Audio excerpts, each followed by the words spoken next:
Hey guys, it's Kelly and I'm doing another cooking video. This is me cooking dinner because I want to show you guys how we cook dinner in my house. So we're doing pork chops, mashed potatoes, and carrots, which are the cans right there. So first step is preparation. I already got pans on. My dad already cut up the potatoes, so the mashed potatoes.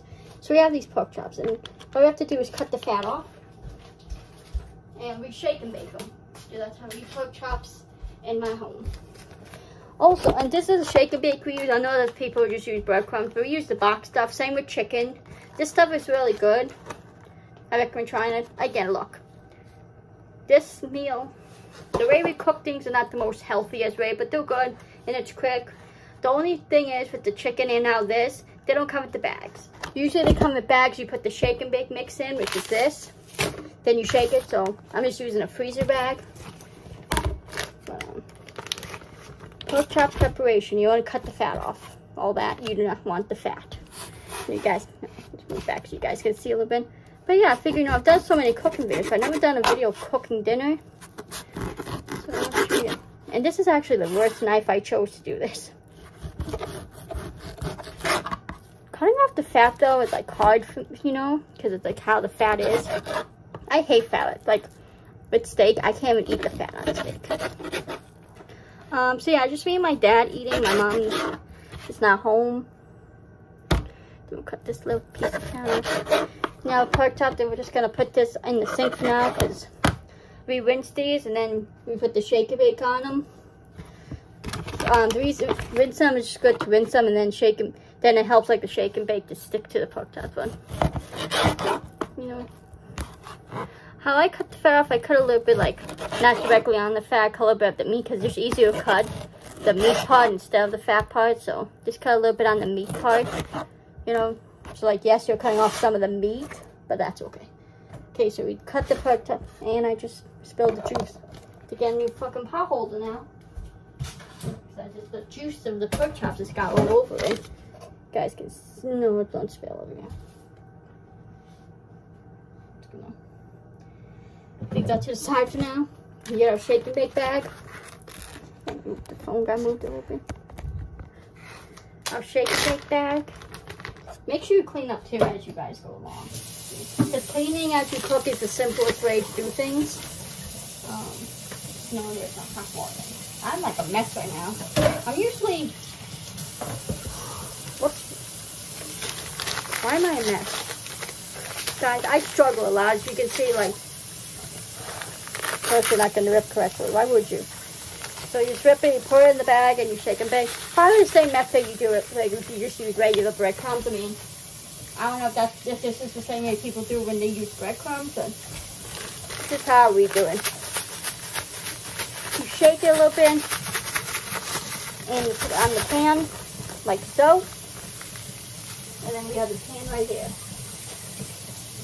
That's shake and baking the pork chops. We always have so much left over because we only do 2 pork chops because my mom doesn't eat pork chops, so I do it when she's not home for me and my dad. So there's so much shake and bake left over me. I do pour some off the top of it, but yeah. But there's still so much over. But with the chicken, because we never have enough chicken, we have to sometimes use 2 packs of chicken. But sometimes mom would just put like different seasonings on the leftover chicken that there wasn't enough shake and bake for. But this is the shake and bake that's left. Like so I'm going to sprinkle some over the top. But yeah, that's kind of the first step. Is getting the shake and bake ready. You want to carve your potatoes. And I'll show you what else we do in a second. Okay guys, so I have the pork chops that I preheated the oven for 400. Because that's how you're supposed to do it. The pork chops take 20 minutes. So my dad, he cut up the potatoes. They're all cut up here in small pieces. And I did the milk and butter. When we put it there so the butter melts, it heats up for the potatoes. There's no measurement for that. We just kind of do whatever we think, depending on like how much potatoes we do. So probably did 3. My dad used does 3 because how he taught me to do is like you do for 1 potato per person, then you do like 1 extra. So that's how we do. So there's most likely 3 potatoes there. And I actually seen a video of Michael Kippy on camera. He cooked the potatoes whole for mashed potatoes. But the best way to do it, in my opinion, is cutting them because they cook faster. So you want to put this on because potatoes take the longest. Because you have to wait for them to boil. first, and then boil. Yeah, boil, the water to boil. And then you just let them cook after that, and they moisture. We let those go for a little while, the potatoes start. And what we do is we put salt in the potatoes, in the water, because my dad told me that when the potatoes are cooked, the salt doesn't like mix with them or stick to them. I forget exactly how it works. For gravy, we just use McCormick, the packets. You just add some water. It's a cup of water. Put the mix in. This is really good mix. Like I said, I know this is not the most healthiest gravy, but excuse me. But it's just quick, you know. Like, our meals are quick to cook. Like, the potatoes are the longest. Pork chops and chicken take 20 minutes. In the oven, we set the oven 400. And we're having carrots right here. This is the carrots. And the tip, another thing we do with the carrots is we put syrup in them. I know that might sound crazy to some of you, but that's just how like my grandmother, my dad's father did it. So that's how we did it when I was growing up and sitting with my dad. So that's dinner. Right, so let's reheat with the potatoes. With the potatoes, we cook them and then we stab them with a fork to see if they're ready. So we'll be back, guys, in a second. Okay, guys, it's time to put the pork chops in. The potatoes boiling. Put these in. Don't mind the TV in the background. Except for 20 minutes, I always do like a minute or two over, just to make sure it's cooking better.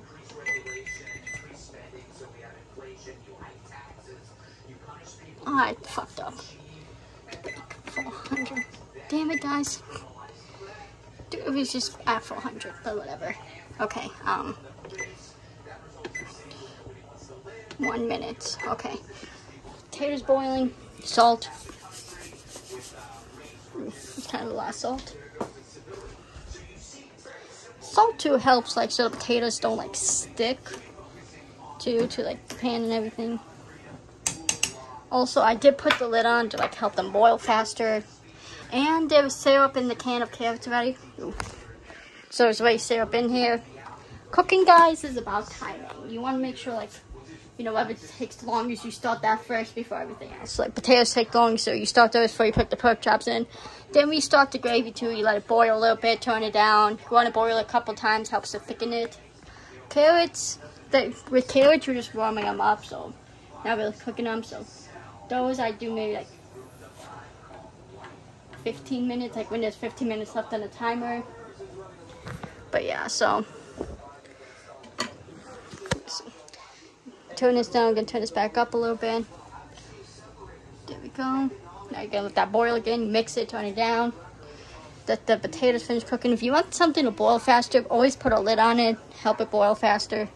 These potatoes, though, they take a while to boil, but now you just mix them, and then once it gets lower, you check them with the fork, stab them if they're soft or done.